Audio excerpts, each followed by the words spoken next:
ತುಂಬ ವರ್ಷಗಳ ಮುಂಚೆ ಕಿಂಕಿಣಿ ಅನ್ನೋ ಹೆಸರಲ್ಲಿ ತುಂಬ ಸುಂದರವಾದ ಒಂದು ನದಿ ಇತ್ತು. ಆ ನದಿಯ ಸುತ್ತ ಹಚ್ಚ ಹಸಿರಾದ ಮರಗಳು ಬೆಳೆದು ನಿಂತಿತ್ತು. ಅದರ ಜೊತೆಗೆ ಸೇರಿ ತುಂಬ ದೊಡ್ಡದಾದ ಸಾಕಷ್ಟು ಹಣ್ಣುಗಳನ್ನು ಬಿಡುವಂಥ ಒಂದು ಅತ್ತಿ ಮರ ಇತ್ತು.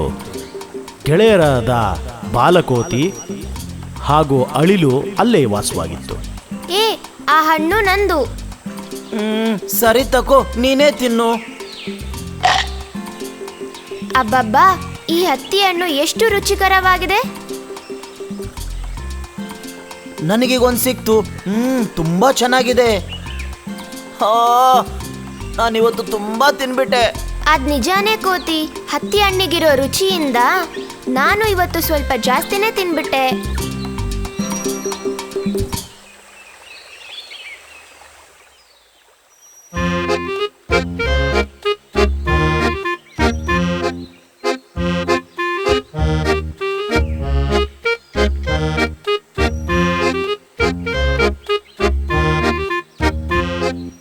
ನನಗೂ ಹತ್ತಿ ಹಣ್ಣು ಕೊಡ್ತೀರಾ?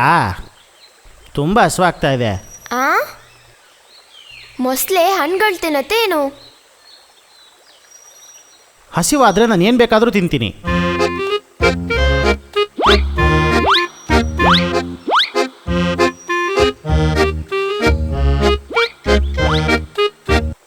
ಅಗಳಪ್ಪ, ಈ ಹಣ್ಣು ಎಷ್ಟು ಚೆನ್ನಾಗಿದೆ, ಬಹಳ ರುಚಿಯಾಗಿದೆ. ಚೆನ್ನಾಗಿ ತಿನ್ನು, ಇನ್ನೂ ಕೊಡ್ತೀನಿ. ಆಹಾ, ಧನ್ಯವಾದಗಳು ಗೆಳೆಯ. ನನ್ನ ಹಸಿವು ನೀಗ್ತು. ನಾನೀಗ ಹೊರಡ್ಬೋದಾ? ಹಾ, ಸರಿ ಸರಿ. ಹೌದು, ನಿನ್ನ ಹೆಸರೇನು? ಎಲ್ಲರೂ ನನ್ನನ್ನು ಮೊಸಳೆ ಅಂತ ಕರೀತಾರೆ. ಹೌದು, ನಿನ್ನ ಹೆಸರೇನು? ಬಾಲಕೋತಿ. ಇವನ ಹೆಸರು ಕಣ್ಣಪ್ಪ, ಅಳಿಲು ಕಣ್ಣಪ್ಪ. ಹೌದಾ? ಸರಿ ಗೆಳೆಯರೇ, ನಾನು ಬರ್ತೀನಿ.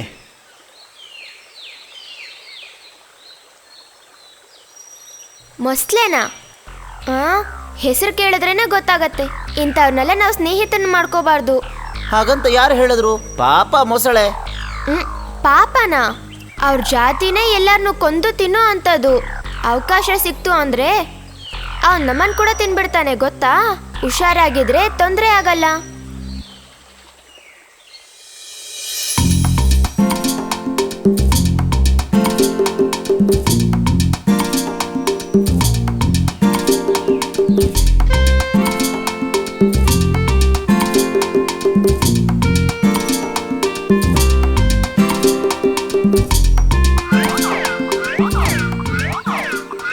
ಗೆಳೆಯ, ಈ ಪಕ್ಕದಲ್ಲಿರೋ ಆಲದ ಮರದಲ್ಲಿ ತುಂಬಾ ರುಚಿಕರವಾಗಿರುವ ಹಣ್ಣುಗಳು ಬಿಟ್ಟಿವೆ. ಎಲ್ಲಿ? ಇಲ್ಲೇ, ಗುಟ್ಟದ ಪಕ್ಕದಲ್ಲೇ. ಬೇಗ ಬಾ, ನಾವಲ್ಲಿಗೆ ಹೋಗೋಣ. ಓಹೋ, ನಾನ್ ಬರಲ್ಲಪ್ಪ. ನೀನ್ ಬೇಕಾದ್ರೆ ಹೋಗ್ತಿನ್ನು. ನನ್ನ ಕೈಯಾರು ನಿನ್ನ ಕರ್ಕೊಂಡೋಗೋಣ ಅಂತ ಓಡೋಡಿ ಬಂದೆ. ಇಲ್ಲ, ನೀನ್ ಬೇಕಾದ್ರೆ ಹೋಗು. ನಾನು ನನ್ನ ಒಳ್ಳೆ ಗೆಳೆಯನಿಗೋಸ್ಕರ ಕಾಯ್ತಾ ಇದ್ದೀನಿ. ಓ, ಯಾರು? ಆ ಮೊಸಳೆ ಬಗ್ಗೆ ಹೇಳ್ತಿದ್ಯಾ? ಹೌದು, ಅದರಲ್ಲೇನಿದೆ? ಹೊಸದಾಗಿ ಗೆಳೆಯ ಸಿಕ್ಕಿದ ತಕ್ಷಣ ಈ ಹಳೆ ಗೆಳೆಯನ ಮರ್ತ್ಬಿಟ್ಟೆ ಅಲ್ವಾ ನೀನು? ಅದೇ ಅಲ್ವಾ ಜೀವನ.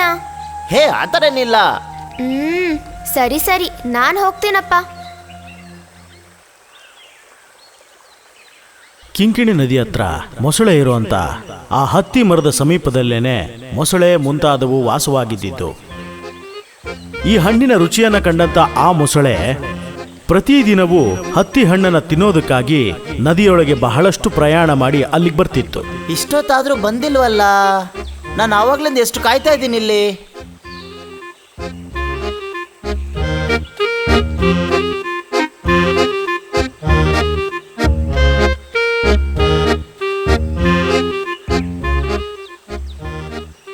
ತುಂಬಾ ಹೊತ್ತು ಕಾಯ್ತಿದ್ಯಾ ಗೆಳೆಯ?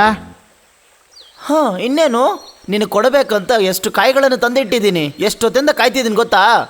ನನ್ನನ್ನು ಕ್ಷಮಿಸ್ಬಿಡು ಗೆಳೆಯ, ನಾನು ಬಂದ್ಬಿಟ್ನಲ್ಲ ಈಗ.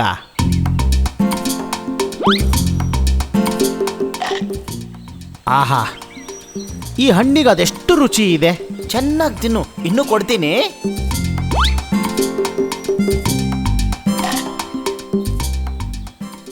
ಎಂಥ ಅದೃಷ್ಟ ನಂದು. ಆಹಾ, ಇವತ್ತು ನನಗೆ ಇನ್ನೂ ಸ್ವಲ್ಪ ಹಣ್ಣುಗಳನ್ನು ತಿನ್ನೋದಕ್ಕೆ ಕೊಡ್ತೀಯಾ? ಯಾಕಂತ ಕೇಳ್ತಿದ್ಯಾ? ಮನೇಲಿ ಕೂತ್ಕೊಂಡು ಒಬ್ನೇ ತಿಂತೀಯಾ? ಇಲ್ಲ ಗೆಳೆಯ, ನನ್ನ ಹೆಂಡತಿ ನೀಲಿಗೋಸ್ಕರ ಕೇಳಿದೆ. ಓಹೋ, ಅಷ್ಟೇ ತಾನೇ? ಸ್ವಲ್ಪ ಏನು, ಬಹಳಷ್ಟು ಹತ್ತಿ ಹಣ್ಣು ಕೊಡ್ತೀನಿ. ಬಾ ಬಾ. ತುಂಬ ಧನ್ಯವಾದ ಗೆಳೆಯ. ಆ ಬಾಲಕೋತಿ ತನ್ನ ಗೆಳೆಯನಿಗಾಗಿ 2 ಹತ್ತಿ ಹಣ್ಣಿನ ಗೊಂಚಲನ್ನ ತಂದುಕೊಡ್ತು.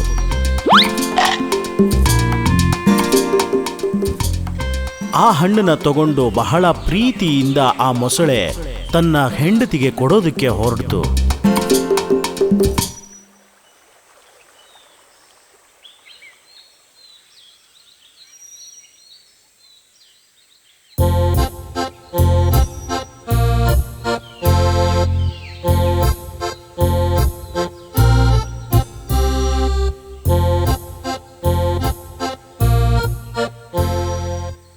ನೀಲಿ, ಇದನ್ನು ನೋಡಿದ್ಯಾ?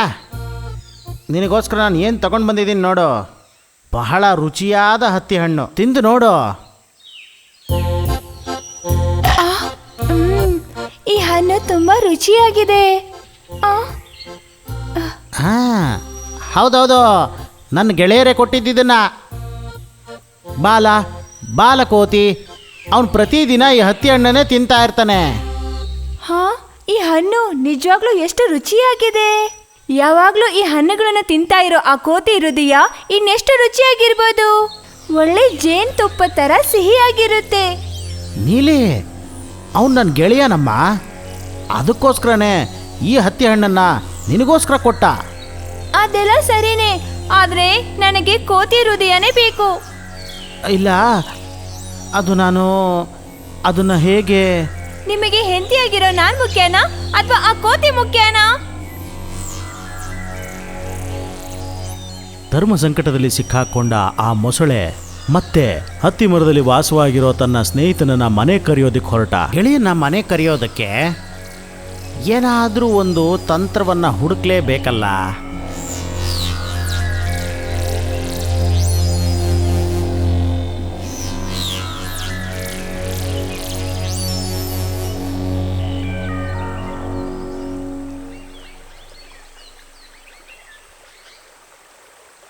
ಗೆಳೆಯ, ನನ್ನ ಜೀವದ ಗೆಳೆಯ. ಯಾರಪ್ಪ ಅದು? ಮೊಸಳೆನಾ? ಏನು ಹತ್ತಿ ಹಣ್ಣು ಸಾಕಾಗಿಲ್ವಾ? ಅದಲ್ಲ ಗೆಳೆಯ, ನೀನೀಗ ಬೇಗ ಹೊರಡಬೇಕು. ಹೊರಡಬೇಕಾ? ಎಲ್ಲಿಗೆ ಹೊರಡಬೇಕು? ನನ್ನ ಮನೆಗೆ ಹೋಗೋಣ ಬಾ. ಹಾ, ನಿಮ್ಮ ಮನೆಗ? ಹೌದು, ನಮ್ಮ ಮನೆಗೇನೆ. ನನ್ನ ಹೆಂಡತಿ ನೀಲಿ ಇದ್ದಾಳಲ್ಲ, ಅವಳಿಂದ ನನಗೊಂದು ಸ್ವಲ್ಪನೂ ನೆಮ್ಮದಿನೇ ಇಲ್ಲ. ಇಷ್ಟು ರುಚಿಯಾದ ಹತ್ತಿ ಹಣ್ಣನ್ನು ಕೊಟ್ಟಂಥ ನನ್ನ ಗೆಳೆಯನ್ನ ಮನೆಗೆ ಊಟಕ್ಕೆ ಕರ್ಕೊಂಡು ಬಾ ಅಂತ ಹೇಳಿ ಬಲವಂತ ಮಾಡ್ತಿದ್ದಾಳೆ. ಅದು ಏನಂದ್ರೆ, ನೀನು ಬರ್ತೀಯಾ ಅಂತ ಹೇಳಿ ನಿನಗೋಸ್ಕರ ಒಂದಷ್ಟು ಅಡುಗೆಗಳನ್ನು ಮಾಡಿಬಿಟ್ಟಿದ್ದಾಳೆ. ಸಿಹಿ ತಿಂಡಿಗಳಿರುತ್ತಾ? ಅರೆ, ಎಲ್ಲ ಇದೆಯಪ್ಪ. ನೀನು ಕೆಳಗೆ ಬಾ, ಅಲ್ಲಿರೋಂಥ ನಮ್ಮ ಮನೆಗೆ ಹೋಗೋಣ. ಅಯ್ಯೋ ಯಪ್ಪ, ಅದೇಂಗೆ ನಾನು ಬರೋಕ್ಕಾಗುತ್ತೆ? ನಿನ್ನ ಜೊತೆ ನಾನೇ ಹೇಗೆ ಬರಲಿ? ನನಗೆ ಈಜು ಬರಲ್ವೇ? ನೀನು ನನ್ನ ಬೆನ್ನ ಮೇಲೆ ಹತ್ತಿ ಕೂತ್ಕೋ, ನಾನು ಈಜ್ಕೊಂಡು ನಿನ್ನನ್ನು ಕರ್ಕೊಂಡು ಹೋಗ್ತೀನಿ. ಏನು ಹೇಳ್ತಿದ್ಯಾ? ನೀರಿನ ಮೇಲೆ ಸಂತೋಷದ ಸವಾರಿ, ಹೊಟ್ಟೆ ತುಂಬ ಮೃಷ್ಟಾನ್ನ ಭೋಜನ. ಹೌದು ಹೌದು.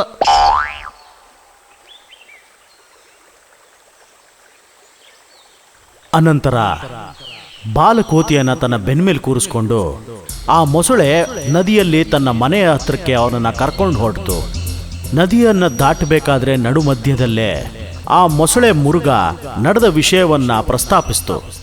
ಮುಟ್ಟಾಳ ಕೋತಿ, ಈಗ ನಿನಗೆ ಊಟ ಹಾಕೋದಿಲ್ಲಪ್ಪ, ನಿನ್ನನ್ನೇ ನಾವು ಊಟ ಮಾಡ್ತೀವೀಗ.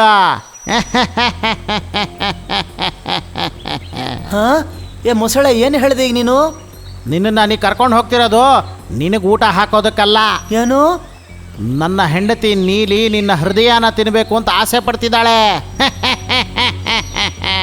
ಅವ್ರ ಜಾತಿ ಎಲ್ಲ ಮೋಸ ಮಾಡಿ ನಮ್ಮನ್ನ ತಿನ್ನೋರು. ಅವಕಾಶ ಸಿಕ್ಕಿದ್ರೆ ಅವ್ರು ನಮ್ಮನ್ನು ತಿನ್ಬಿಡ್ತಾರೆ. ಅಯ್ಯಯ್ಯೋ, ಮೊದಲ ಈ ವಿಷಯ ನನ್ನ ಹತ್ರ ಹೇಳ್ಬಾರ್ದ ನೀನು? ನಾನು ನೀನು ತಿನ್ನೋದಕ್ಕೆ ಎಷ್ಟೊಂದು ಹತ್ತಿ ಹಣ್ಣು ಕೊಡ್ತಿದ್ದೆ. ಈಗ ನಿನ್ನ ಹೆಂಡತಿ ನೀಲಿಗೆ ನನ್ನನ್ನು ಆಹಾರವಾಗಿ ಕೊಡ್ತೀಯಾ? ಮೊಸಳೆ ಮಾಡಿರೋ ತಂತ್ರ ಏನು ಅಂತ ಹೇಳಿ ಆ ಕೋತಿಗೆ ಬಹಳ ಚೆನ್ನಾಗಿ ಅರ್ಥ ಆಯಿತು. ನನ್ನ ಹೃದಯನ ನಿನ್ನ ಹೆಂಡತಿ ತಿನ್ನೋದಕ್ಕೆ ನನ್ನದೇನೂ ಅಭ್ಯಂತರ ಇಲ್ಲ. ಆದ್ರೆ ಏನಪ್ಪ ಆದ್ರೆ ಅಂತ ರಾಗ ತೆಗಿತಿದ್ಯಾ? ನನ್ನ ಹೃದಯನ ಯಾರು ಈ ತರ ತಿನ್ನಕ್ಕಾಗಬಾರ್ದು ಅಂತ ಅತ್ತಿ ಮರದ ಮೇಲಿರುವ ಒಂದು ಡಬ್ಬಾದಲ್ಲಿ ಜೋಪಾನವಾಗಿಟ್ಟಿದ್ದೀನಿ. ನೀನ್ ಈ ವಿಷಯ ನನಗೆ ಮೊದಲೇ ಹೇಳಿದ್ರೆ ಆ ಡಬ್ಬನ ನಾನು ಎತ್ಕೊಂಡ್ ಬರ್ತಿದ್ನಲ್ಲ. ಅಯ್ಯಯ್ಯೋ, ಈಗೇನ್ ಮಾಡೋದು? ಈ ತರ ಆಗೋಯ್ತಲ್ಲ. ಇನ್ನೇನು ಮಾಡೋದು? ಹಾಗೆ ತಿರ್ಕೋ, ಹೋಗಿ ಎತ್ಕೊಂಡ್ ಬಂದ್ಬಿಡೋಣ.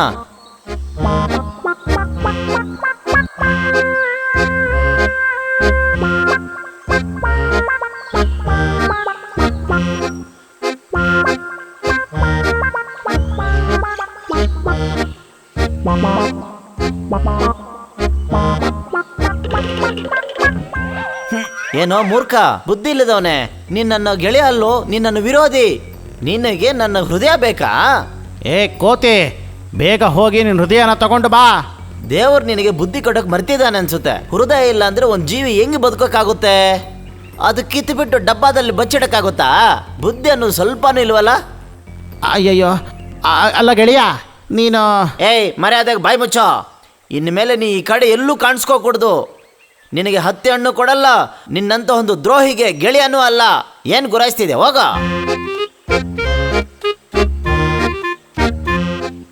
ಇದಾದ ನಂತರ ಆ ದ್ರೋಹಿ ಮೊಸಳೆ ಕಿಂಕಿಣಿ ನದಿಯಿಂದ ಈಜಿ ಈ ಕಡೆಗೆ ಬಂದಿದ್ದೇ ಇಲ್ಲ. ಒಳ್ಳೆ ಗೆಳೆಯರಾಗಿದ್ದಂತ ಬಾಲಕೋತಿನು ಮತ್ತು ಅನಿಲ್ ಕಣ್ಣನ್ನು ತನ್ನ ಉಳಿದ ದಿನಗಳನ್ನ ಸಂತೋಷದಿಂದ ಆ ಮರದ ಮೇಲೆ ಕಾಲ ಕಳೆತಿದ್ವು.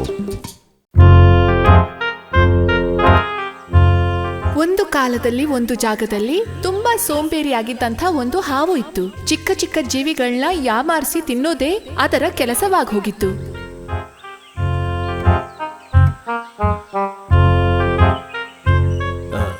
ಕಪ್ಪೆಗಳನ್ನ ತಿಂದು ಎಷ್ಟು ದಿನ ಆಯ್ತು? ಇವತ್ತು ಹೇಗಾದ್ರೂ ಮಾಡಿ ಒಂದು ಕಪ್ಪೆನಾದ್ರೂ ತಿನ್ಬಿಡ್ಬೇಕು. ಅದಕ್ಕೇನಾದ್ರೂ ಒಂದು ದಾರಿ ಕಾಣುತ್ತಾ? ಸಿಗುತ್ತೆ, ಎಲ್ಲೋಗುತ್ತೆ.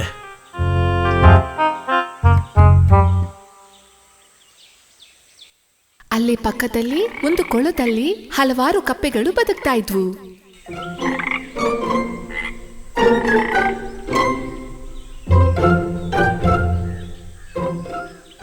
ಆ ಜಾಗನ ಹುಡುಕೊಂಡು ಆ ಹಾವು ಅಲ್ಲಿಗೆ ಹೋಯ್ತು.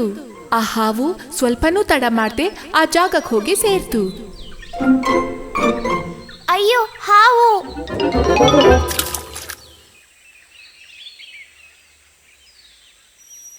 ಏ ಗೆಳೆಯರೇ, ನನ್ನ ನೋಡಿದ ಕೂಡಲೇ ಎಲ್ಲಿಗೆ ಓಡೋಗ್ತಿದ್ದೀರಾ? ನನ್ನ ನೋಡಿ ಭಯ ಪಡೋದು ಬೇಡ. ನಾನು ನಿಮಗೆ ಯಾವುದೇ ರೀತಿ ತೊಂದರೆ ಕೊಡೋದಕ್ಕೋಸ್ಕರ ನಾನು ಇಲ್ಲಿಗೆ ಬಂದಿಲ್ಲ.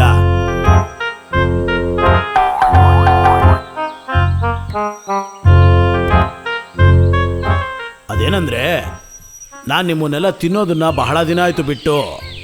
ಯಾವ ಜೀವಿಗಳನ್ನು ಕೊಲ್ತಾ ಇಲ್ಲ ನಾನೀಗ. ಸಂಪೂರ್ಣವಾಗಿ ನಾನೀಗ ಬದಲಾಗ್ಬಿಟ್ಟಿದ್ದೀನಿ. ಈ ತರ ಎಲ್ಲ ಹೇಳಿ ಯಾಮಾರಿಸ್ಬೋದು ಅಂತ ಅನ್ಕೋಬೇಡಿ. ಇದೆಲ್ಲ ನಿನ್ ಪ್ಲಾನು ಅಂತ ನಮಗ್ ಗೊತ್ತು. ನಿಜ ಹೇಳಬೇಕು ಅಂದರೆ ನಾನು ನಿಮಗೆ ಸಹಾಯ ಮಾಡೋದಕ್ಕೋಸ್ಕರನೇ ಇಲ್ಲಿಗೆ ಈಗ ಬಂದಿರೋದು. ನಾನು ಅದ್ ಹೆಂಗೆ? ಕಪ್ಪೆ ಹಿಡಿಯೋ ಕೆಲವು ಆಳುಗಳು ನಾನು ಬರೋ ದಾರಿಲಿ ನೋಡಿದೆ. ಅವರು ಈ ಕಡೆನೇ ಬರ್ತಾ ಇದ್ರು. ಅವ್ರು ಮಾತಾಡ್ತಿದ್ದನ್ನು ಕೇಳಿಸ್ಕೊಂಡು ನನಗೆ ಅರ್ಥ ಆಗಿದ್ದೇನೆಂದರೆ, ಆ ವಿಷಯನ ನಿಮ್ಗಳ ಹತ್ರ ಹೇಳೋದಕ್ಕೋಸ್ಕರನೇ ನಾನು ಬೇಗ ಬೇಗ ಇಲ್ಲಿಗೆ ಬಂದೆ. ಹಾವು ಹೇಳಿದ್ದನ್ನ ಕೇಳಿಸ್ಕೊಂಡು ಕಪ್ಪೆಗಳಿಗೆ ಸಂದೇಹನೂ ಭಯನೂ ಆಯ್ತು. ಅವರು ಒಟ್ಟಾಗಿ ಯೋಚನೆ ಮಾಡೋದಕ್ಕೆ ಶುರು ಮಾಡಿದ್ರು. ಒಂದು ವೇಳೆ ಆ ಹಾವು ಹೇಳಿದ್ದು ಸತ್ಯನೇನೋ ಅಂತ ಅನಿಸ್ತಿದೆ. ನಮ್ಮನ್ನ ಹಿಡಿಯೋರು ಬರೋಕ್ಕಿಂತ ಮುಂಚೆನೆ ನಾವಿಲ್ಲಿಂದ ಓಡ್ ಹೋಗ್ಬಿಡನ್ವಾ? ಅಯ್ಯಯ್ಯೋ, ನಾವು ಈ ಜಾಗ ಬಿಟ್ಟು ಬೇರೆ ಇನ್ನೆಲ್ಲಿ ಹೋಗಕ್ಕಾಗುತ್ತೆ? ನಾನು ನೀವು ನಂಬುದ್ರಿ ಅಂತ ಹೇಳಿದ್ರೆ ನಾನು ನಿಮ್ಮನ್ನ ಬಹಳ ಸುರಕ್ಷಿತವಾದ ಒಂದು ಜಾಗ ಕರ್ಕೊಂಡು ಹೋಗ್ತೀನಿ. ಹಾವು ಹೇಳಿದ್ದನ್ನ ನಂಬಿ ಆ ಕಪ್ಪೆಗಳು ಅವನ ಜೊತೆಗೆ ಪ್ರಯಾಣ ಮಾಡೋದಕ್ಕೆ ಶುರು ಮಾಡಿದ್ವು.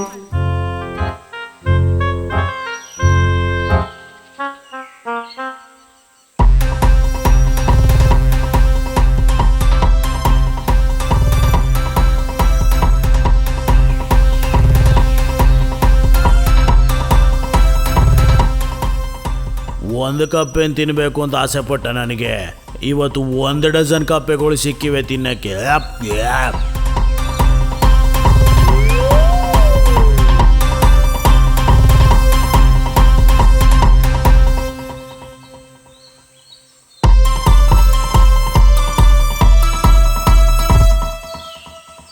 ನಿಮ್ಮನ್ನ ಸುರಕ್ಷಿತವಾದ ಜಾಗಕ್ಕೆ ಕರ್ಕೊಂಡೋಗಿ ಸೇರಿಸ್ತೀನಿ ಅಂತ ಹೇಳಿದೆ ಅಲ್ವಾ? ಆ ಸುರಕ್ಷಿತವಾದ ಜಾಗ ನನ್ನ ಹೊಟ್ಟೆ ಅಂತ ಇವ್ರಿಗೆ ಗೊತ್ತಿಲ್ಲ.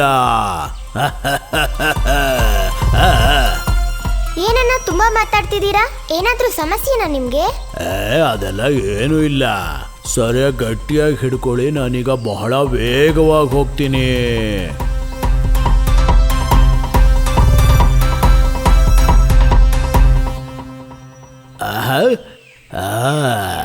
ಸುಮ್ಮನೆ ಏನು ಮಾತಾಡದೆ ಈ ಗುಹೆ ಒಳಗೆ ಹೋಗ್ಬಿಡೋಣ. ದಾರಿಲಿ ಕಂಡಂತ ಒಂದು ಗುಹೆಯಲ್ಲಿ ಆ ಹಾವು ಕಪ್ಪೆಗಳನ್ನ ಕರ್ಕೊಂಡು ಒಳಗ್ ಹೋಗ್ಬೇಕು ಅಂತಿತ್ತು. ಅಣ್ಣ, ಈ ಗುಹೆ ಒಳಗಡೆ ಯಾಕೆ ಹೋಗ್ತಿದ್ದೀರಾ ನೀವು? ಇಷ್ಟು ದೂರ ಬಂದ್ಬಿಡಿದೀವಲ್ಲ, ಸ್ವಲ್ಪ ಸುಧಾರಿಸ್ಕೊಂಡು ಹೋಗೋಣ. ಅಯ್ಯೋ ಅಣ್ಣ, ಅದ್ರ ಒಳಗಡೆ ಹೋಗ್ಬೇಡಿ. ಸುಮ್ಮನೆ ಭಯ ಪಡಬೇಡಿ, ಅದ್ರೊಳಗೆ ಹೋದ್ರೆ ಏನೂ ಆಗೋದಿಲ್ಲ. ಸ್ವಲ್ಪ ನನಗೂ ಹಸಿವು ತೀರುತ್ತಲ್ಲ.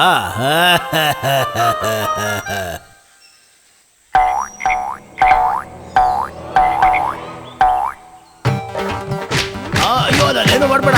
ಅಯ್ಯೋ ಅಯ್ಯೋ ಅಯ್ಯೋ ಹೊಡಿಬೇಡ. ಅಯ್ಯೋ ಹೊಡಿಬೇಡ, ಹೊಡಿಬೇಡ. ಕಪ್ಪೆಗಳನ್ನ ತಿನ್ನೋದಕ್ಕೆ ಹಾವು ಬಂದಿದೆ ಅಂತ ಗುಹೆಯಲ್ಲಿದ್ದಂಥ ಒಂದು ಪ್ರಾಣಿ ಆ ಹಾವಿಗೆ ಸರಿಯಾಗಿ ಪಾಠವನ್ನ ಕಲಿಸೋದಕ್ಕೆ ಹೋಯ್ತು. ಮೋಸ ಮಾಡಿ ಬೇರೆಯವ್ರನ್ನ ಹಳ್ಳದಲ್ಲಿ ತಳ್ಬೇಕು ಅಂತ ಇರೋರು ತಾನಾಗೆ ಹಳ್ಳದಲ್ಲಿ ಬಿದ್ದು ಹೋಗ್ತಾರೆ. ಹಾವಿನ ವಿಷಯದಲ್ಲಿ ಕೂಡ ಇದೇ ನಡೆದೋಯ್ತು.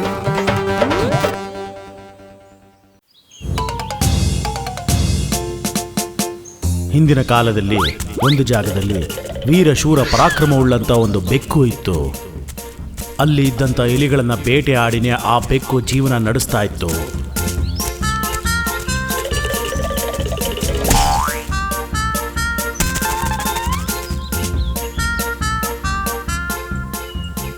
ಅಯ್ಯೋ ಅಣ್ಣ, ನನ್ನನ್ನು ಕೊಂದು ಬಿಡ್ಬೇಡಿ.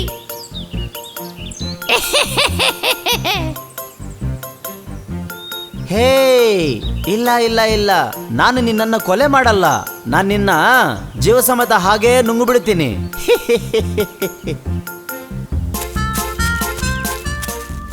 ಹೀಗೇನೆ ಜೀವನನ ನಡೆಸ್ತಾ ಇತ್ತು.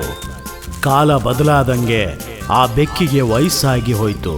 ಹಾಗಾಗಿ ಅದಕ್ಕೆ ಇಲಿಗಳನ್ನು ಹಿಡಿಯೋದಕ್ಕೆ ಆಗದೆ ಹೋಯಿತು.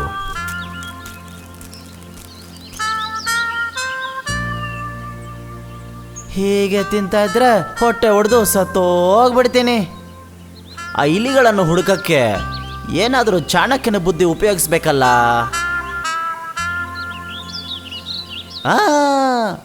ಐಡಿಯಾ ಬಂದ್ಬಿಡ್ತು. ಅದೇ ನನ್ನ ಬುದ್ಧಿವಂತಿಕೆ. ಕೊನೆಗೆ ಆ ಬೆಕ್ಕು ಇಲಿಗಳ ಬಿಲದತ್ರ ಬಂದು ಅಲ್ಲೇ ಪಕ್ಕದಲ್ಲಿದ್ದ ಒಂದು ಬಂಡೆ ಮೇಲೆ ಕೂತು ಸನ್ಯಾಸಿಯಂತೆ ಧ್ಯಾನ ಮಾಡ್ತಾ ನಟನೆ ಮಾಡ್ತಾ ಇತ್ತು ಆ ಬೆಕ್ಕು. ಮ್ಯಾವ್ ಓಂ ಕ್ರೀಂ ಮ್ಯಾವ್, ಮ್ಯಾವ್ ಓಂ ಕ್ರೀಂ ಮ್ಯಾವ್. ಈ ಶಬ್ದ ಎಲ್ಲಿಂದ ಬರ್ತಾ ಇದೆ? ನಿಮ್ಗೆ ವಿಷಯ ಗೊತ್ತಾಯ್ತಾ? ನಾವು ಮನೆ ಮಾಡ್ಕೊಂಡಿರುವಂತ ಈ ಜಾಗದ ಪಕ್ಕದಲ್ಲೇ ಒಬ್ಬ ಬೆಕ್ಕು ಸನ್ಯಾಸಿ ಬಂದು ಕೂತಿದ್ದಾನೆ. ಅಯ್ಯೋ, ನಮ್ಮನ್ನ ಸಾಯಿಸ್ತಾರಾ? ಆದ್ರೆ ಅದು ಬೆಟ್ಟದ ಮೇಲೆ ಕೂತ್ಕೊಂಡು ಕಣ್ಣು ಮುಚ್ಕೊಂಡು ಧ್ಯಾನ ಮಾಡ್ತಿದೆ. ಏನೋ ಮಾತಾಡ್ತಾನೆ ಇರುತ್ತೆ. ಅಂದಹಾಗೆ ಆ ಬೆಕ್ಕು ಸನ್ಯಾಸಿ ಮೇಲೆ ಸರಿಯಾಗಿ ಗಮನ ಇಡಬೇಕು ನಾವು.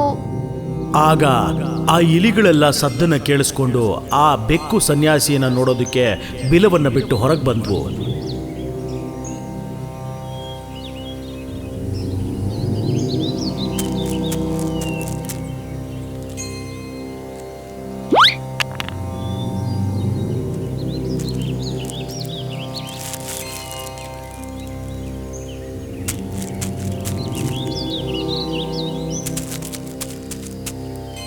ನಾನು ಆ ಬೆಕ್ಕು ಸನ್ಯಾಸಿ ಇದ್ದಂತ ಜಾಗದ ಪಕ್ಕದಲ್ಲಿ ನಡ್ಕೊಂಡು ಹೋದೆ. ಆದ್ರೂ ಅವ್ನು ನನ್ನ ನೋಡ್ಲೇ ಇಲ್ಲ. ಹಾಗಿದ್ರೆ ನಾನೊಂದ್ಸತಿ ಹೋಗಿ ನೋಡ್ಕೊಂಡು ಬರ್ತೀನಿ.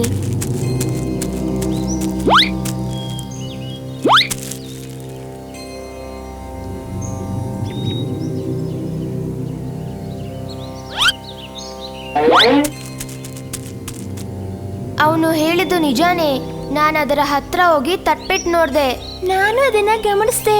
ವಯಸ್ಸಾದ ಸನ್ಯಾಸಿ ಆ ಬೆಕ್ಕು ನಮ್ಮನ್ನ ಅಟ್ಯಾಕ್ ಮಾಡೋದಿಲ್ಲ.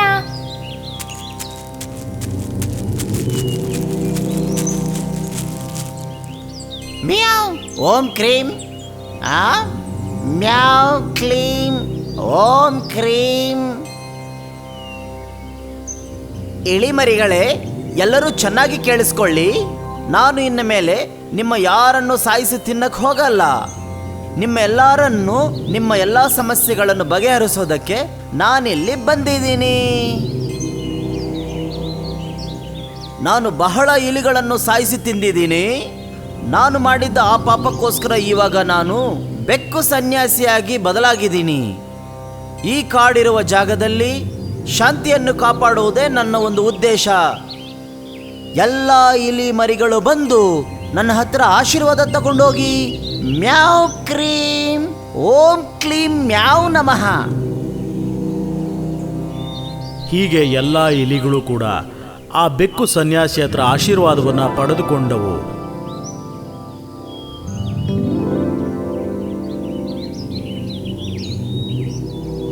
ದಿಢೀರಂತ ಒಂದಿನ ಸನ್ಯಾಸಿ ಹತ್ರ ಆಶೀರ್ವಾದವನ್ನ ಪಡ್ಕೊಂಡ ನಂತರ ಇಲಿಗಳು ವಾಪಸ್ ಬಿಲದ ಕಡೆ ಹೋಗ್ತಿದ್ದಾಗ, ಹೇಯ್ ಮಕ್ಕಳೇ, ಎಲ್ಲರೂ ಒಂದು ನಿಮಿಷ ಹಾಗೆ ನಿಂತ್ಕೊಳ್ಳಿ.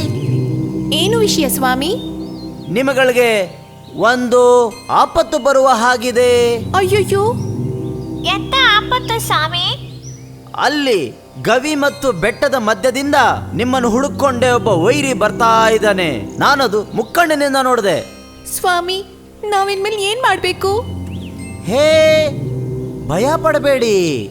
ನಮಗೆ ಸಮಸ್ಯೆ ಬರದೇ ಇರುವ ಹಾಗೆ ಒಂದು ಬೆಕ್ಕು ಮಾಡಿಬಿಡೋಣ. ಏನು ಬೆಕ್ಕ? ಅದು ಪೂಜೆ. ಅದಕ್ಕೋಸ್ಕರ ನೀವು ಒಬ್ಬೊಬ್ಬರು ಸಾಲಾಗಿ ನನ್ನ ಆಶ್ರಮದ ಒಳಗಡೆ ಬರಬೇಕು. ಮುಖ್ಯವಾದ ವಿಷಯ, ನೀವು ಯಾರಿಗೂ ಹೆದರ್ಕೊಳ್ಳದೆ ಈ ಕಾಡಲ್ಲಿ ಸಂತೋಷವಾಗಿ ಬದುಕಬಹುದು. ನಾನು ಹೇಳೋದು ನಿಮ್ಗೆ ಅರ್ಥ ಆಯ್ತಾ? ಸ್ವಾಮಿ, ನಿಮ್ಗೆ ನಿಜವಾಗ್ಲೂ ದೊಡ್ಡ ಮನಸ್ಸು ಸ್ವಾಮಿ. ನಾವು ಒಬ್ಬೊಬ್ರಾಗಿ ನಿಮ್ಮ ಆಶ್ರಮಕ್ಕೆ ಬಂದು ಸೇರ್ತೀವಿ. ಹಾಗೆ ಒಂದೊಂದು ದಿನಾನು ಶತ್ರು ಸಂಹಾರ ಪೂಜೆಗಾಗಿ ಒಂದೊಂದು ಇಲಿನೂ ಆ ಸನ್ಯಾಸಿ ಬೆಕ್ಕುವಿನ ಆಶ್ರಮದ ಹತ್ರ ಬರೋದಕ್ಕೆ ಶುರು ಮಾಡಿದ್ವು. ಬಾ ಮಗು, ಒಳಗ ಬಾ, ಭಯವಿಲ್ಲದೆ ಬಾ.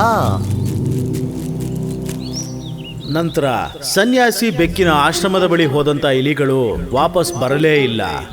ವಾಪಸ್ ಬರದೇ ಇದ್ದ ಕಾರಣ ಕೆಲವು ಇಲಿಗಳಿಗೆ ಅನುಮಾನ ಶುರುವಾಯಿತು. ಪೂಜೆಗೆ ಹೋದಂತ ಸ್ನೇಹಿತರು ಯಾರನ್ನು ಕೂಡ ಆ ಮುನಿವರಿಯರು ವಾಪಸ್ ಕಳಿಸ್ಲೇ ಇಲ್ವಲ್ಲ? ಒಂದ್ ವೇಳೆ ಪೂಜೆ ಎಲ್ಲ ಮುಗ್ದಿಲ್ವೇನೋ? ನಾವು ಸ್ವಾಮೀಜಿಯವರ ಆಶ್ರಮದವರೆಗೂ ಹೋಗಿ ಬರೋಣವಾ?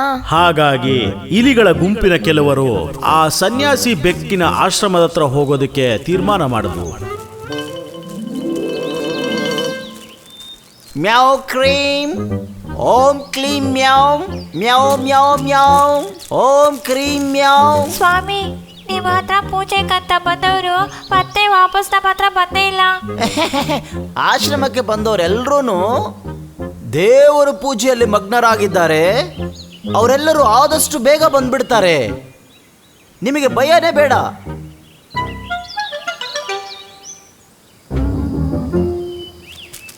ಸ್ನೇಹಿತರೆ, ಇದ್ರಲ್ಲೇನೋ ಗೋಲ್ಮಾಲ್ ಇದೆ ಅಂತ ಅನಿಸ್ತಿದೆ. ಹಾಗಾದ್ರೆ ಅದೇನು ಅಂತ ನಾವು ಕಂಡುಹಿಡಿಲೇಬೇಕು. ಅನಂತರ 3 ಇಲಿಗಳು ಒಂದಾಗಿ ಸೇರಿ ಆ ಸನ್ಯಾಸಿ ಬೆಕ್ಕಿನ ಆಶ್ರಮಕ್ಕೆ ಸುರಂಗವನ್ನ ತೋಡಿದ್ರು. ಒಂದು ದಾರಿಯಿಂದ ಆಶ್ರಮದ ಒಳಗಡೆ ಹೋಗಿ ಸೇರ್ಕೊಂಡ್ರು. ಅಲ್ಲಿಗೆ ಹೋದ ನಂತರ ಆ ಇಲಿಗಳು ನೋಡಿದ್ದು, ಅಯ್ಯಯ್ಯೋ, ಅವನು ನಮ್ಮ ವಿಚಾರದಲ್ಲಿ ತುಂಬಾ ದೊಡ್ಡ ಸಂಚು ಮಾಡಿದ್ದಾನೆ. ನಮ್ ಜೊತೆಗಿದ್ದವ್ರನ್ನೆಲ್ಲರನ್ನು ಆ ಕಳ್ ಸ್ವಾಮಿ ಕೊಂದು ತಿನ್ಬಿಟ್ಟಿದ್ದಾನೆ. ಅವನ್ಗೆ ಸರಿಯಾದ ಪಾಠ ಕಲಿಸ್ಕೊಡ್ಲೇಬೇಕು. ಆ ಸನ್ಯಾಸಿ ಬೆಕ್ಕಿಗೆ ಸರಿಯಾದ ಪಾಠ ಕಲಿಸೋದಕ್ಕೆ ಆ ಇಲಿಗಳು ನಿರ್ಧಾರ ಮಾಡಿದ್ವು. ಅದಕ್ಕಾಗಿ ಇಲಿಗಳು ಒಂದು ಪ್ಲಾನ್ ಮಾಡಿದ್ವು. ಮಾರನೇ ದಿನ 2 ಇಲಿಗಳು ಆ ಕಳ್ಳ ಸನ್ಯಾಸಿ ಆಶ್ರಮಕ್ಕೆ ಬಂದವು. ಸ್ವಾಮಿ, ನಮ್ಮ ಮಕ್ಕಳು ನಿಮ್ಮ ಕೈಗೆ ಒಪ್ಪಿಸ್ಬೇಕು ಅಂತ ನಾವಿಲ್ಲಿಗೆ ಬಂದಿದ್ದೀವಿ. ಸ್ವಾಮಿ, ಈ ಚಿಕ್ಕ ಮಕ್ಕಳಿಗೋಸ್ಕರ ನೀವೊಂದು ಪೂಜೆ ಮಾಡಬೇಕು. ನನಗೆ ಇವತ್ತು ಅದೃಷ್ಟವಾದ ದಿನ ಎಂದು ನಾನು ಭಾವಿಸ್ತೀನಿ. ಅದಕ್ಕೆ ನಿಮ್ಮ ಮಕ್ಕಳನ್ನು ನನ್ನ ಹತ್ರ ಬಿಡಕ್ಕೆ ಬಂದಿದ್ದೀರಾ. ಯಾರಿಗ ಅದೃಷ್ಟ? ಅದು ನನಗಲ್ಲ, ನಿಮಗ ಅದೃಷ್ಟ ಅಂತ ಹೇಳಕ್ ಬಂದೆ. ಅದು ನಾಲ್ಗೆ ಸ್ವಲ್ಪ ತೊದಲ್ ಬಿಡ್ತು. ಹೂ, ದೊಡ್ಡ ಶತ್ರು ದೋಷನೇ ಇದ್ದಂಗಿದೆಯಲ್ಲ. ನಾನು ಹೋಗಿ ಆ ದೋಷಕ್ಕೆ ಪರಿಹಾರ ಮಾಡ್ಕೊಂಡ್ ಬರ್ತೀನಿ.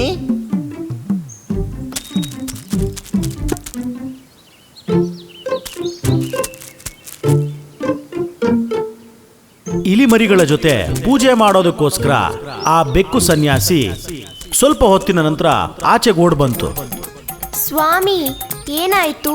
ಶತ್ರುದೋಷ ಪರಿಹಾರ ಆಯ್ತಾ? ಕಳ್ಳ ಬೆಕ್ಕಿಗೆ ಅವರು ಕೊಟ್ಟಿದ್ದು ಅಂಟಿನಿಂದ ತುಂಬಿದ್ದಂತ ಇಲಿಮರಿಯ ರೂಪ. ಇದು ಆ ಬೆಕ್ಕಿಗೆ ಗೊತ್ತಾಗ್ಲಿಲ್ಲ.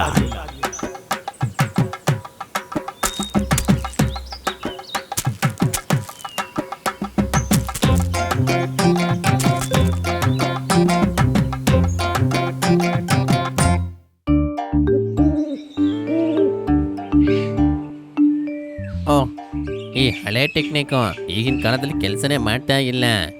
ಒಂದಿನ ಎಲ್ಲ ಮೊಲ ಜಿಂಕೆ ಎಲ್ಲ ನಂಗೆ ಸಿಗ್ತಾ ಇತ್ತು. ಹಾಂ, ಎಂಥ ಅದ್ಭುತವಾದ ದಿನ ಅದು. ಹಾಂ,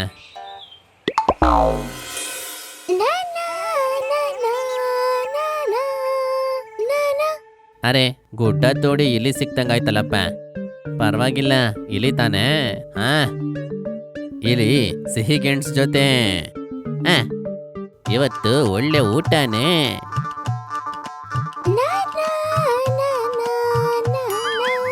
ಅಲ್ಲಿ ನಿಂತ್ಕೋ.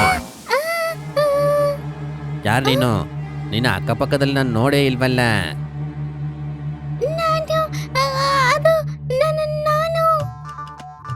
ಏಯ್, ನಾ ಹೇಳಿದ್ ನಿಂಗೆ ಕೇಳಿಸಿಲ್ವಾ?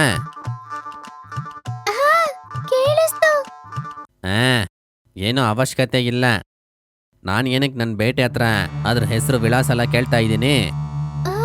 ನಾನು ಯಾಕೆ ತಿಳ್ಕೊಬೇಕು? ನಾನು ಯೋಚನೆ ಮಾಡ್ಬೇಕಷ್ಟೇ. ಅಮ್ಮನೇ ಇದನ್ನ ಹೇಳ್ಕೊಟ್ಟಿದ್ದು. ನಾವು ಕಷ್ಟದಲ್ಲಿ ಸಿಗಾಕೊಂಡ್ರೆ ಮೊದ್ಲು ಯೋಚನೆ ಮಾಡ್ಬೇಕು. ಇದನ್ನೊಂದ್ಸತಿ ಟ್ರೈ ಮಾಡೋಣ.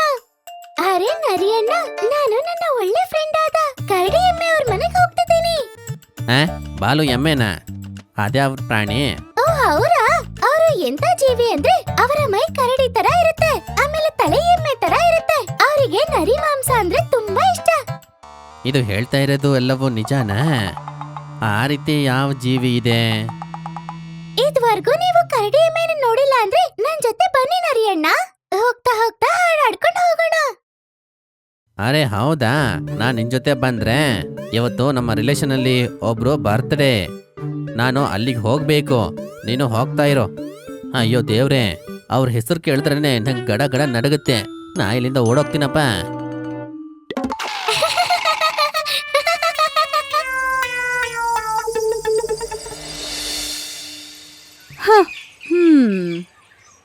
ಎಷ್ಟೊತ್ತಿಂದ ನಾನು ಇಲ್ಲೇ ಕೂತಿದ್ದೀನಿ.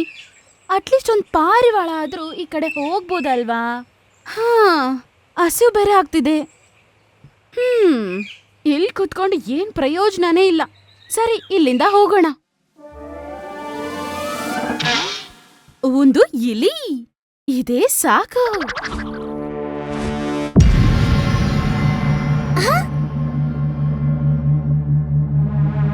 ಅರೆ, ನಿನ್ ಕಣ್ ಕಾಣಿಸಲ್ವಾ ಏನು? ಈ ತರ ಎದುರುಗಡೆ ಬಂದು ನಿಂತ್ಬಿಡೋದೇನಾ? ನೀನ್ ನನ್ನ ನೋಡಿ ಕಂಡಿಡ್ದಿಲ್ವಾ? ಎಲ್ಲ ಚಿಕ್ಕ ಚಿಕ್ಕ ಪ್ರಾಣಿಗಳು ನನ್ನನ್ನ ನೋಡಿದ್ರೆ ಭಯ ಪಡ್ತವೆ. ಹೌದಾ? ಆದ್ರೆ ನೀನು ತುಂಬಾ ಒಳ್ಳೆ ಬುದ್ಧಿ ಇರುವ ಒಂದು ಜೀವಿ ಅಂತ ಅನ್ಕೊಂಡಿದ್ದೆ. ನಾನಂತೂ ಹಂಗೆ ಹೇಳೇ ಇಲ್ಲ. ಹಾಗಾದ್ರೆ ನಿನಗಂತೂ ಅರ್ಥ ಆಗಿಲ್ಲ. ತುಂಬಾ ದೊಡ್ಡ ಮುಟ್ಟಾಳ ಅನ್ಸುತ್ತೆ. ನಾನ್ ಸ್ವಲ್ಪ ಹುಷಾರಾಗಿದ್ರು ಇಲ್ಲಿಂದ ತಪ್ಪಿಸ್ಕೊಂಡ್ಬಿಡ್ಬೋದು. ಓ ಹೌದಾ? ಸರಿ, ನೀವು ಒಳ್ಳೆಯವರು ಅನ್ಸುತ್ತೆ. ನಿಮ್ಗೇನ್ ಬೇಕು? ನಾನ್ ನಿನ್ನನ್ನ ತಿನ್ಬೇಕನ್ಕೊಂಡಿದ್ದೀನಿ. ನಾನು ನನ್ನ ಒಳ್ಳೆ ಫ್ರೆಂಡ್ ಆದ ಕರಡಿ ಎಮ್ಮೆ ಅವ್ರ ಮನೆಗೆ ಹೋಗ್ತಿದ್ದೆ. ಬಾಲು ಹದ್ದ?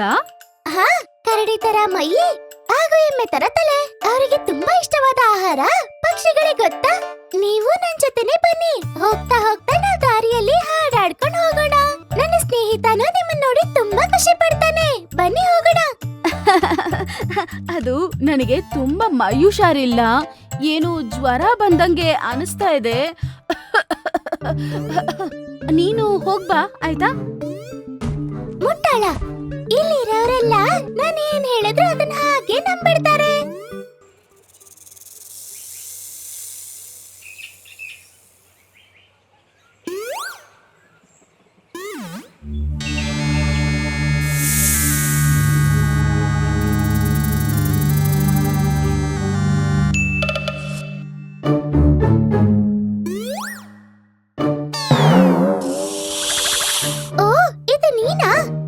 ಅರೆ ಏನಿದು? ನಾನ್ ನೋಡಿ ನೀನು ಹೆದ್ರಲ್ವಾ? ಅಯ್ಯೋ ದೇವ್ರೆ ಹೆದರ್ಕೊಂಡೆ, ಅಯ್ಯೋ ದೇವ್ರೆ ಹೆದರ್ಕೊಂಡೆ, ನಾನು 2 ಸತಿ ಹೆದರ್ಕೊಂಡೆ, ಇನ್ನೊಂದ್ಸತಿ ಹೆದರ್ಕೊಬೇಕಾ? ಏನ್ ನೀನು ನನ್ನ ಹತ್ರ ತಮಾಷೆ ಮಾಡ್ತಾ ಇದೀಯಾ? ಅರೆ ಇಲ್ಲ ಇಲ್ಲ, ನಿಜ ಹೆದರ್ಕೊಂಡೆ. ಏನಾದ್ರೂ ಮಾಡಿ ಇದನ್ನ ಮೊದ್ಲು ಇಲ್ಲಿಂದ ಓಡಿಸ್ಬೇಕು. ಹೇ, ಈ ಕಡೆ ತಿರುಗಿ ನಾನು ಎಷ್ಟು ಸುಂದರವಾಗಿದ್ದೀನಿ ಅಂತ ನೋಡ್ತಿದ್ಯಾ? ನಾನ್ ನಿನ್ನ ತಿನ್ನೋದಿಕ್ಕೆ ಯೋಚನೆ ಮಾಡ್ತಾ ಇದ್ದೆ. ಓಹೋ, ಹಾಗಾದ್ರೆ ಸ್ವಲ್ಪ ಹೊತ್ತು ನೀನ್ ಕಾಯ್ದಿರ್ಬೇಕು. ಅದೇನಕ್ಕೆ? ಯಾಕಂದ್ರೆ ನಾನು ನನ್ನ ಒಳ್ಳೆ ಸ್ನೇಹಿತನಾದ ಕರಡಿ ಎಮ್ಮೆ ಮನೆಗೆ ಹೋಗ್ತಿದ್ದೀನಿ. ಬಾಲು ಎಮ್ಮೆನ? ಅದ್ಯಾರು? ಹಾ ಅದಾ, ಅವರು ಎಂತ ಜೀವಿ ಅಂದ್ರೆ ನೋಡಕ್ಕೆ ಮೈ ಎಲ್ಲ ಕರಡಿ ತರ ಇರುತ್ತೆ, ಆದ್ರೆ ತಲೆ ಎಮ್ಮೆ ತರ. ಮೂಳೆ ಇಲ್ದಿರೋ ಮಾಂಸ ಅಂದ್ರೆ ಅವನಿಗೆ ತುಂಬಾನೇ ಇಷ್ಟ, ಗೊತ್ತಾ? ಯಾರದು? ಆ ರೀತಿ ಪ್ರಾಣಿ ಇದೆಯಾ? ಅದಕ್ಕೆ ತಾನೇ ನಾನು ಹೋಗ್ತಿದ್ದೀನಿ. ನೀವು ನನ್ ಜೊತೆ ಬನ್ನಿ, ನಾವು ಹೋಗ್ತಾ ಹೋಗ್ತಾ ಹಾಡಾಡ್ಕೊಂಡು ಹೋಗೋಣ. ಅರೆ ಸ್ನೇಹಿತ, ಇವತ್ತಲ್ಲ ನೀನ್ ಹೋಗು. ಅಯ್ಯೋ ದೇವ್ರೆ, ಈಗ ಸುರಕ್ಷಿತವಾಗಿದ್ದೀನಿ. ನಾ, ನಾ, ನಾ, ನಾ, ನಾ. ನಾ, ನಾ, ನಾ, ನಾ.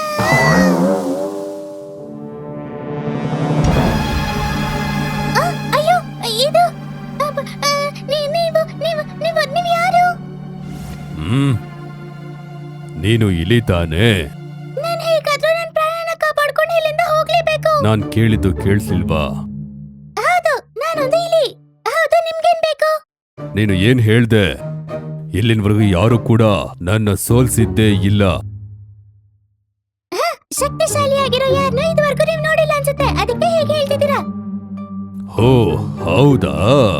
ಅರೆ ಏನಿಲ್ಲ, ಸ್ವಲ್ಪ ಹೊತ್ತು ಇಲ್ಲೇ ಇರಿ. ಏನ್ ಅನ್ಕೊಂಡಿದ್ದೀರಾ? ನಾನು ಯಾರು ಅಂತ ಗೊತ್ತಾ?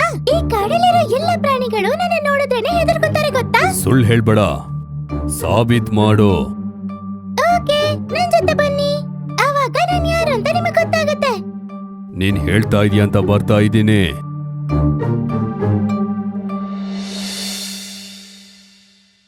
ಹೇ,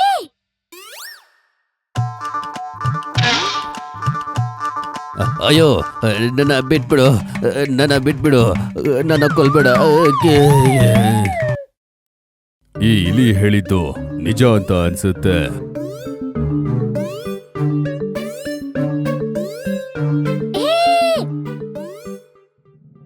ಅದು ನಿಜಾನೇ ಹೇಳಿದೆ ಅನ್ಸುತ್ತೆ. ಇದು ಸಾಧಾರಣವಾದ ಪ್ರಾಣಿ ಅಲ್ಲ. ಅರೆ, ಇಲ್ಲಿ ಹೇಳ್ತಾ ಇದ್ದ ಆ ಕರಡಿ ಎಮ್ಮೆ ಇದೆ ಅಂತ ಅನ್ಸುತ್ತೆ.